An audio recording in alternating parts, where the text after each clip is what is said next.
Scott Myers here with H2Ou Urban Solutions. This is the second video in the series for configuring your GPS equipment using the EOSToolsPro application. So if you have not downloaded the software, go into your app store and search for EOSToolsPro. And this is the icon you're looking for, and I've already downloaded it, so it says open, but if otherwise it would say get. Go ahead and download that. And then the other one is ARC GIS Collector, which is the second one here.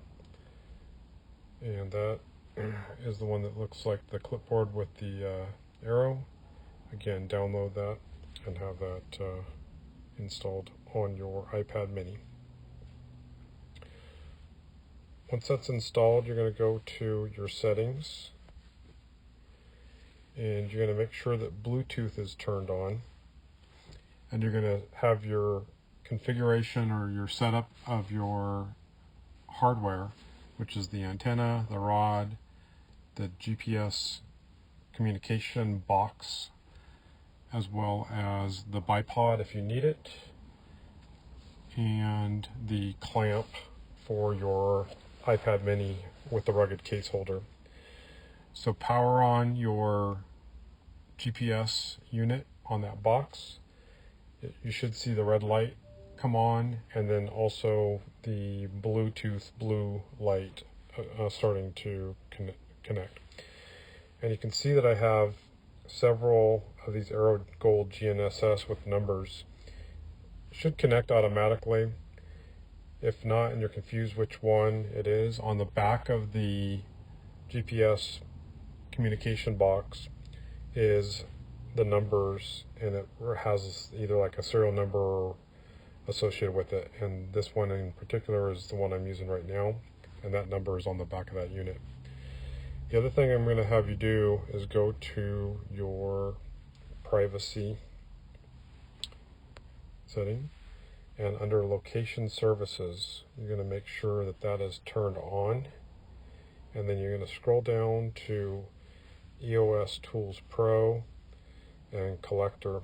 Now when you install this, it may ask you about location services. When you do the EOSToolsPro, you're going to want to select always. What I've used while using the app, it still would come up with error messages. So select always, which we have.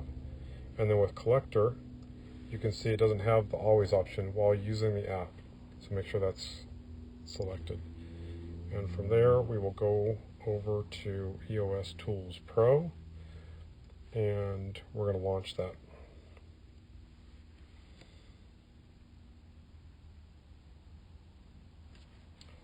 So it's communicating with the GPS unit right now, but you can see our accuracy here, which is the horizontal, is only a half a meter.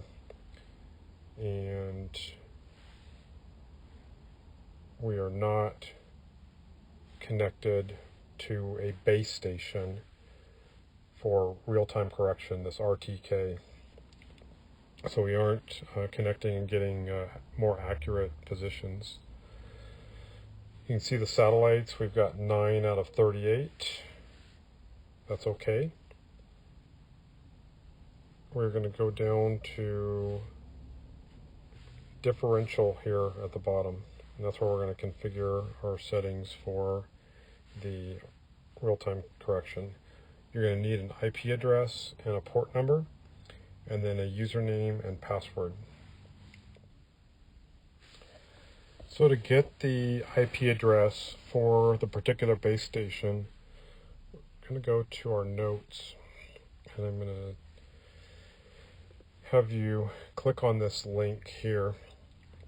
It brings up a website. Now it may try to launch it under Google Maps, and if that's the case, that is not going to work. You'll want to launch Google Chrome and copy this web address and then go ahead and paste it, and it'll bring up a map. It already zoomed in to where I'm at Lake Tahoe. We're going to zoom out. It's all of California. That's all these base stations. So zoom into an area where you are going to be shooting. I'm in South Lake Tahoe, and you can see if I'm right here, either P143 or 142 would be good base stations. So I'm going to click on P143, and you can see on the left hand corner it brings up the name. This is additional site name, Indian Creek, and then here is the IP address and the port. So you would copy this. You can actually click on it. Okay, copy.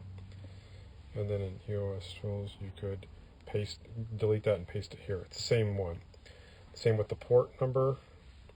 You can see that the port number is also 2104, which is over here on the right hand side.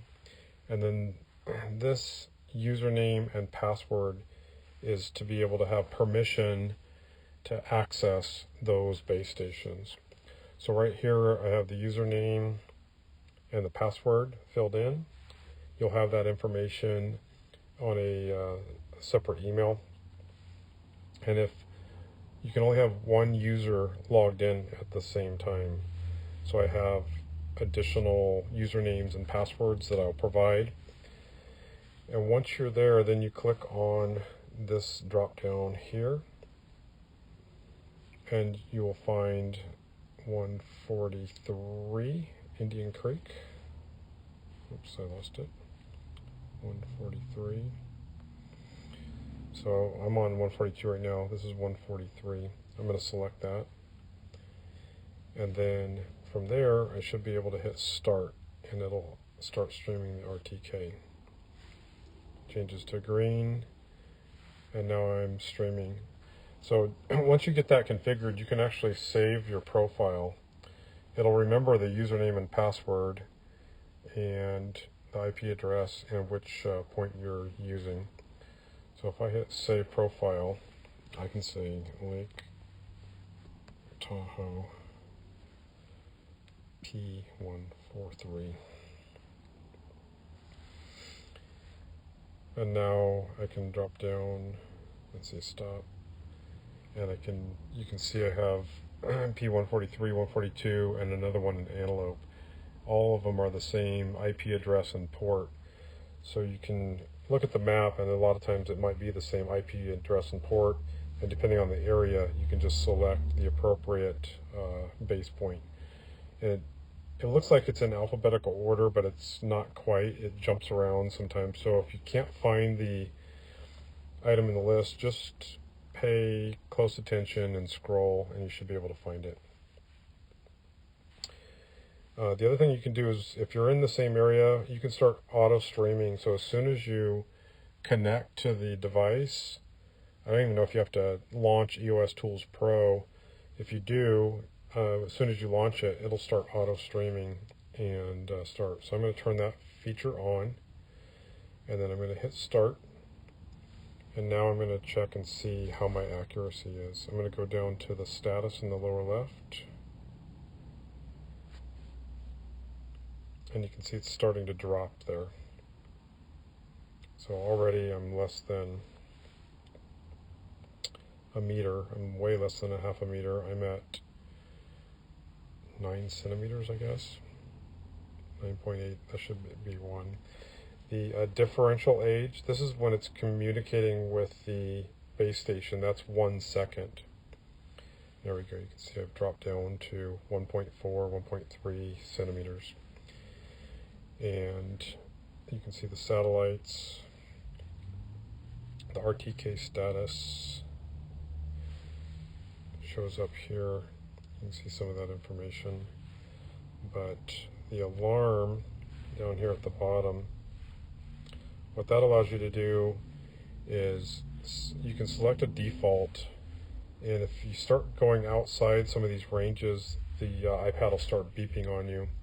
So if you for some reason lost connection with the base station or something else, you might start collecting points and not realize that you are at 3-4 feet accuracy. So you'll want to select probably this RTK, and depending on the area that you're in and how close the base station is, you may still have problems hitting this 3 centimeter mark or 5 centimeter on the vertical. Here's the differential age.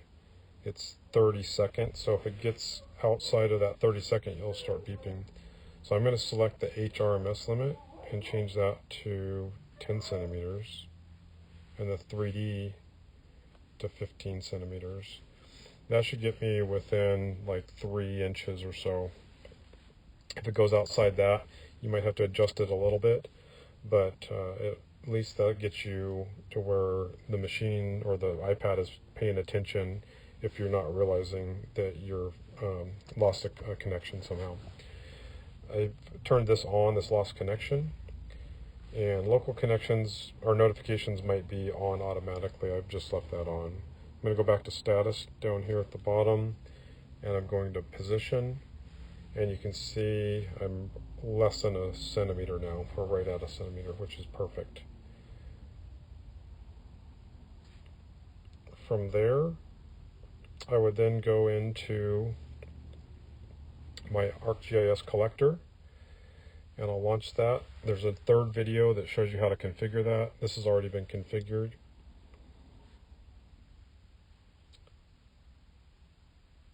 This is the screen that it comes into, the CAW, and you can see my accuracy is at 0.4 inches, and I've already got one valve shot. So that's it for configuring EOSToolsPro, connecting to the device, launching ArcGIS Collector.